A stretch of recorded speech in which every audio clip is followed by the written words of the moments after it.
Maligayang pagbabalik sa Filipino Movie Recap.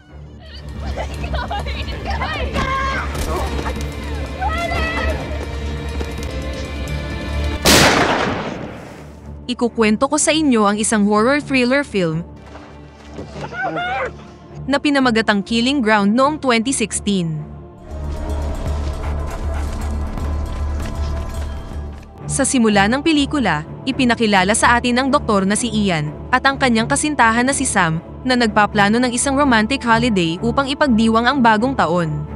Sa pananabik na gawin ng pakikipagsapalaran, ang dalawa ay sinimulan na ang kanilang paglalakbay. Ang kanilang unang stop ay sa isang hotel sa tabi ng ruta, kung saan nilalayo nilang mag-stock ng mga supply para sa kanilang paglalakbay. Pagbaba ni Sam sa sasakyan, nagulat siya sa isang agresibong aso na tumatahol mula sa malapit na truck. Dahil sa hindi inaasahang encounter na ito, natakot si Sam at si Ian, na nakatuon sa pag-navigate, ay nalilito sa mapa at hindi ma-figure out ang kanilang ruta. Sa puntong ito, lumabas ang may-ari ng truck na si Scotty. Nang mapansin ni Scotty ang pagpanik ni Ian, lumapit siya sa kanila. Sinamantala ni Ian ang pagkakataon at humingi ng direksyon patungo sa isang malapit na talon na plinano nilang makita sa kanilang camping trip.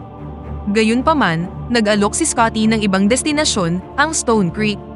Tiniyak niya sa kanila na ang Stone Creek ay isang magandang lugar para sa camping na nakuha naman ang atensyon ng magkasintahan. Dahil dito, nagpa siya sina Ian at Sam na sundin ang payo ni Scotty at naglakbay na patungo sa Stone Creek. Habang nagmamaneho sila, may napansing kakaiba si Ian nang makita niyang sinusundan sila ni Scotty sakay ng kanyang truck. Ang tanawing ito ay labis na ikinatakot ni Ian na muntik nang magdulot ng aksidente ngunit nakontrol niya ang sasakyan. Nang makita ni Ian na nag-overtake sa kanila si Scotty, gumaan ang kanyang pakiramdam at naniwalang mali ang kanyang mga alalahanin. Hindi nagtagal, nakarating na sina Ian at Sam sa camping spot kung saan nakita nila ang isang nakakatakot na tanawin, isang abandonadong sasakyan na nakaparada doon. Sa kabila ng kakaibang presensya ng sasakyan, mas pinili ng magkasintahan na huwag itong pansinin. Naglakbay sila ng kaunti pa at nagtayo ng tent, handang gugulin ang kanilang oras na magkasama sa kagubatan. Tumaas ang tensyon nang mapansin ni Ian at Sam ang isa pang campsite na malapit sa lugar. Sa tingin ng dalawa ay lumabas ang mga tao sa kabilang campsite, posibleng ginagalugad ang paligid. Pagkatapos nilang maitayo ang kanilang tent, lumabas si Ian para kumuha ng kahoy. Sa kanyang paglilibot, natuklasan niya ang sombrero ng isang bata. Gayunpaman, mas pinili niyang huwag itong pansinin at bumalik na sa kanilang campsite.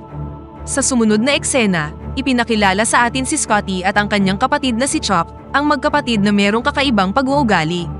Makikita silang pinag-iinteresan ang isang babae, malinaw na meron silang masamang intensyon. Pagkatapos ay pumunta ang magkapatid sa isang bar para ipagdiwang ang bisperas ng bagong taon. Habang nandoon, nakikipag-usap sila sa ibang mga babae, at palihim silang kinunan ng larawan ni Chuck gamit ang kanyang cellphone. Napansin ito ni Scotty at halatang nagalit siya. Sa banyo, kinumpronta niya si Chuck, kinuha ang telepono at itinapon ito sa sahig. Pinayuhan niya si Chuck laban sa ganoong mga aktibidad, at idinagdag na ang mga katulad na pag-uugaling yun ay minsang nagpakulong sa kanya sa loob ng ilang taon. Samantala sa kagubatan, lumabas si Ian sa kanyang tent para mag-jingle, at napansin ang mga ingay na nagmumula sa isang kalapit na tent. Nang ma-curious, nag-imbestiga siya, at nakitang hinalungkat ng mga baboy ang mga natirang pagkain sa kabilang tent. Nagkatotoo ang mga alalahanin ni Ian nang siyasatin niya ang kanyang sasakyan, at nalaman na ang isa sa mga gulong nito ay merong butas. Kinaumagahan, sinimulan ni Ian ang pagpapalit ng gulong sa kanyang sasakyan dahil plano na nilang umuwi sa araw na yon. Samantala, sinimulan na rin ni Sam ang pag-iimpake ng kanilang mga gamit. Sa panahong yun, isang batang lalaki, na hindi nakita ni Sam, ang nagsimulang humabol sa kanya. Ngunit ang bata, sa kanyang pagmamadali, ay bumagsak sa lupa. Kalaunan, nang pumunta si Sam sa tent para kunin ang natitirang mga gamit, nadiskubre niya ang maliit na sanggol na sumusunod sa kanya kanina, na nakahiga malapit sa tent. Parang nanghihina at malnourished ang bata, na parang ilang araw na itong hindi kumakain. Si Sam, na naalarma sa kanyang nadiskubre, ay nagmamadaling tumawag kay Ian. Agad na tumugon si Ian, at ipinadala si Sam para kumuha ng medical kit, habang inaasikaso niya ang bata. Pagkatapos ay maingat na inasikaso ng magkasintahan ang bata, na nagpapakita ng kanilang pagnanais na makatulong sa kanya. Na-realize ni Sam at Ian na kailangan nilang dalhin ang bata sa ospital at sinubukang umalis gamit ang kanilang sasakyan hanggang sa matandaan nilang flat ang gulong nito. Dahil dito, nagpasya si Ian na gamitin ang kalapit na nakaparadang sasakyan. Sa panahong yun, biglang dumating si Chuck sakay ng kanyang truck na nag-iwan ng sulat para kay Scotty na nagsasabing umalis siya para mangaso. Si Scotty, matapos basahin ang sulat, ay nagpas siyang sumunod sa paniniwalang magdudulot ng isyu ang mga aksyon ng kapatid. Lumapit sina Ian at Sam kay Chuck para humingi ng tulong at sinabi sa kanya ang tungkol sa maliit na bata na kanilang nahanap. Si Chuck, na maliwanag na nagulat nang makita ang bata, ay iginiit na nakita niya ang kanyang pamilya na nagtungo sa Stone Creek.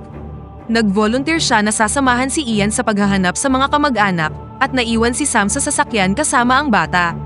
Bago umalis, bumunot si Chuck ng isang rifle sa kanyang sasakyan na nagpapakita na isa siyang hunter. Naglakbay ang dalawa sa Stone Creek, ngunit pagdating nila doon, sinalubong sila ng isang nakakatakot na eksena. Nagkalat ang ilang mga bangkay sa lugar at labis na natakot si Ian sa nakakakilabot na finding na ito. We gotta get back now. Where's the mother? What? We gotta get help. The mother. Pagkatapos ay lumipat ang eksena sa isang flashback 3 araw na ang nakakalipas. Ipinakilala sa atin ng isa pang pamilya, sina Rob, Margaret, at ang kanilang anak na babae na si Emma, at bunsong anak na si Ollie. Dito nabunyag na si Ollie ang sanggol na sumusunod kay Sam kanina. Tulad ni Sam at Ian, naglakbay din sa lugar ang pamilyang ito para sa isang holiday camping. Pagsapit ng gabi, nagtipon ang lahat sa paligid ng apoy para sa hapunan, at inenjoy ang mapayapang kapaligiran. Sa kanilang pag-uusap sa paligid ng apoy, nagpasya si Rob na ibahagi ang isang lokal na kwento sa kanyang pamilya. Ipinaalam niya sa kanila na ang Stone Creek, isang lokal na destinasyon, ay isang pasyalan na mapanganib para sa mga turista. Ayon kay Rob, may mga tao umanong kumikidnap sa mga bisita, ninanakawan sila, at pagkatapos ay pinapatay sila. Tila kinabahan at hindi komportable si Emma sa kwento, ngunit agad na tiniyak ni Rob sa kanyang anak na nagbibiro lang siya. Pagkatapos ng masayang gabing magkakasama, natulog na ang buong miyembro ng pamilya. Kinabukasan, nagpasya sina Rob at Margaret, kasama ang kanilang bunsong anak na si Ollie, na mag-trekking. Bago umalis, gumugol sila ng 1 minuto upang gunitain ang kahangahangang kaganapan sa isang family picture. Si Emma, na ayaw sa trekking, ay mas piniling manatili sa campsite. Hindi nagtagal, si Emma, na mag-isa at nakatutok sa kanyang telepono, ay napansin ang mga kakaibang ingay na nagmumula sa mga halaman sa kanyang likuran. Sa sobrang takot, naghanap siya ng sanktuaryo sa pamamagitan ng pagtulog sa kanilang sasakyan. Gayunpaman, nabulabog ang katahimikan ng campsite nang dumating ang 2 nakakatakot na lalaki, sina Scotty at Chuck. Kasama din nila ang isang mabangis na aso na nasa loob ng isang hawla. Lumabas si Chuck sa sasakyan at sinimulang suriin ang kotse kung saan nakatago si Emma. Parehong napatitig ang magkapatid kay Emma na merong nakakatakot at masamang ekspresyon. Nais ni Scotty na saktan ni Chuck ang batang babae, ngunit nag-alangan si Chuck na ipinaalala kay Scotty ang kanyang nakaraang pagkakakulong para sa katulad na krimen. Si Scotty, na ayaw magpaawat, ay nagpatuloy upang suriin ang tent ni Emma, ngunit nakita niyang wala itong laman. Samantala, nanatiling nakatutok si Chuck kay Emma at kinatok niya ang bintana ng sasakyan na agad namang gumising sa dalaga. Nakita ng takot na si Emma si Chuck at tumanggi siyang lumabas ng sasakyan sa kabila ng kanyang mga pagsusumamo. Matapos ang ilang pamimilit, biglang nag-iba ang pag-uugali ni Chuck nang patuloy na tumanggi si Emma na lumabas ng sasakyan. Dito na nagsimulang magbanta si Chuck at inutusan ang dalaga na lumabas, dahilan para mapilitan si Emma na patunugin ang busina ng sasakyan para humingi ng tulong. Ang tunog na ito ay inalerto ang kanyang mga magulang, at pati na rin si Scotty, na agad na tumakbo sa sasakyan upang suriin ang kaguluhan. Unang dumating si Scotty at mabilis na kinontrol ang sitwasyon. Pilit niyang pinalabas si Emma mula sa sasakyan habang tinututukan siya ng baril. Hindi nagtagal, dumating na si Rob sa pagtatangkang protektahan ang kanyang anak. Dad! Ngunit mabilis siyang natalo ni Scotty at pinatumba siya gamit ang isang malakas na suntok. Samantala, iniwan ni Margaret ang kanyang bunsong anak sa tent at nagmamadaling tumakbo patungo sa sasakyan sa pagtatangkang protektahan ang kanyang anak at asawa. Matapang niyang sinunggaban si Chuck, ngunit mas nangibabaw ang superior na lakas ng mga hunter. Sinubukang tumakas ni Emma patungo sa kagubatan, ngunit pinigilan siya ni Scotty na nagbantang papatayin ang kanyang mga magulang. Sa sumunod na eksena, Tinorture ni na Scotty at Chuck ang pamilya sa isang hindi makataong pagpapahirap, lahat ay ginawa sa harap mismo ng walang kalaban-laban na si Rob. Sa panahon ng pagsubok na ito, pinag-aralan ni Chuck ang telepono ni Emma at natuklasan ng isang larawan ng pamilya kasama ang isang bata. Tinanong ni na Scotty at Chuck si Margaret tungkol sa kinaroroonan ni Ollie, ngunit tumanggi siyang magbigay ng anumang impormasyon. Dahil dito, sina Scotty at Chuck ay gumawa ng isang sadistang laro, kung saan naglagay sila ng lata sa ulo ni Rob at salitang nagpaputok dito. Gayunpaman, ang mga aksyon ni Rob ay naging dahilan upang mahulog ang lata, na nag-udyok kay Chuck na walang awa siyang barilin sa ulo, na pumatay sa kanya sa harap ng kanyang mga mahal sa buhay. Pagkatapos ay ginawa ni Scotty ang parehong sadistang laro kay Margaret, ngunit nang gumalaw siya ng husto, pinatulog siya ng Hunter. Pagkatapos ay sinubukan ni Scotty ang kanyang shooting abilities, habang walang malay na nakaupo ang babae. Matapos siyang kutsain ni Chuck para sa kanyang bulok na pag-asinta, binaril ng pikon na si Chuck si Margaret sa dibdib, at pagkatapos ay walang awang pinatay si Emma sa pamamagitan ng pagbaril sa kanya sa ulo. Matapos isagawa ang mga krimen, sina Scotty at Chuck ay nagtungo na sa tent para hanapin si Ollie. Gayunpaman, natuklasan nilang bakante ito dahil ang bata ay nagtungo at naligaw sa kagubatan upang hanapin ang kanyang mga magulang. Lumipat ang eksena sa kasalukuyan, kung saan naglalakad si Chuck patungo sa Stone Creek, kung saan nila isinagawa ng kanyang kapatid ang walang awang pagpaslang sa pamilya ni Ollie. Pagdating nila doon, nagulat si Chuck nang makitang nawawala ang katawan ni Margaret. Sa pagkawala ng katawan, nangangahulugan ito na buhay pa ang babae, na naglagay sa kanila sa panganib na mahuli sa kanilang mga krimen. Habang naghahanap sa lugar, nadatnan ni na Chuck at Ian ang nanghihinang si Margaret. Si Ian, na sinisikap na makatulong, ang naging dahilan para mabaril at matuluyan na siya ni Chuck. Nang masaksihan ni Ian ang nakakabiglang kaganapang ito, dinaig siya ng takot at narealize ang panganib na dala ng magkapatid. Kinumpirma ni Chuck ang kinakatakot na hinala ni Ian, kung saan inamin niyang pinatay nila ang pamilya ni Ollie at gusto din nilang gawin ito sa kanya, ngunit papahirapan muna nila siya.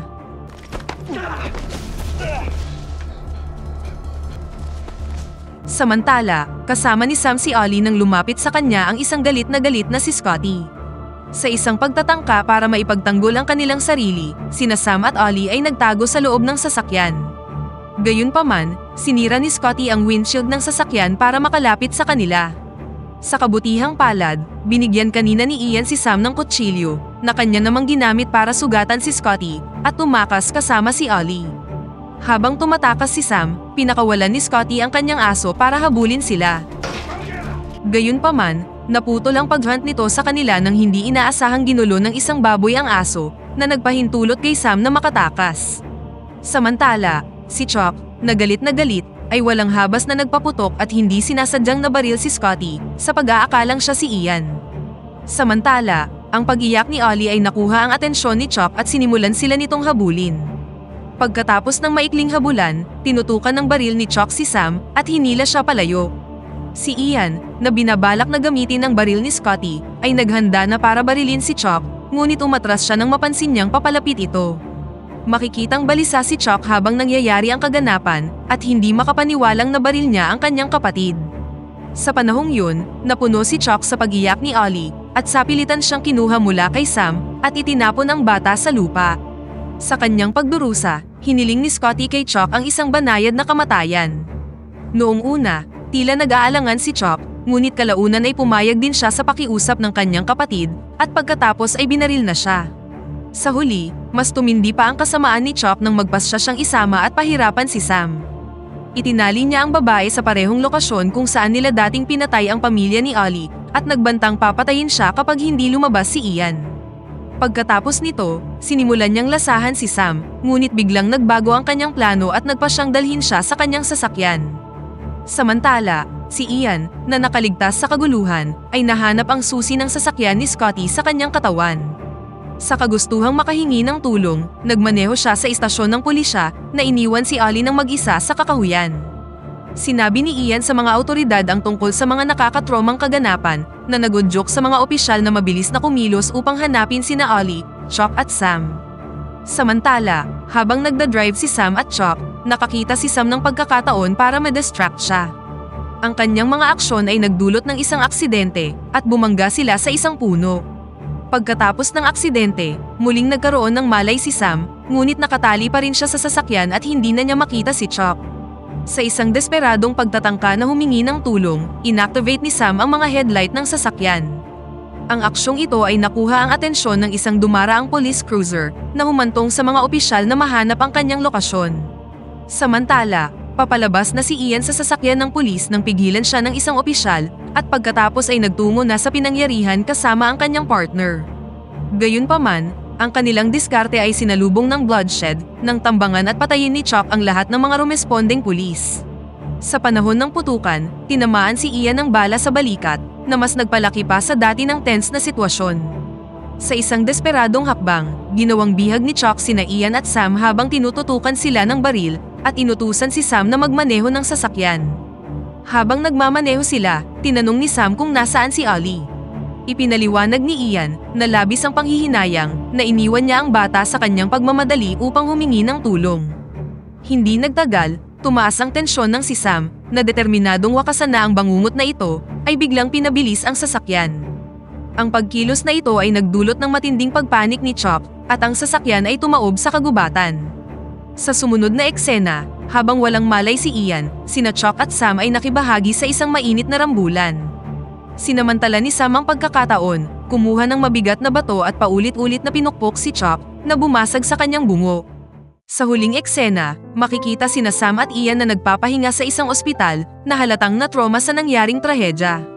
Ngunit ano na nga ba ang nangyari sa batang si Ollie na naiwan ng mag-isa sa kakahuyan? Sa huli, ang kwento ay nagbigay ng isang kislap ng pag-asa nang ipakita sa atin na si Ollie ay kasama ang aso ni Scotty na nagpapahiwatig na ang tapat na hayop ay poprotektahan ang bata hanggang sa dumating ang tulong at dito na nagtatapos ang pelikula. Pakipindot naman ang like button kung nagustuhan mo ang pelikula at kung hindi naman, pindutin mo ng 2 beses ang dislike button para lang makasiguro.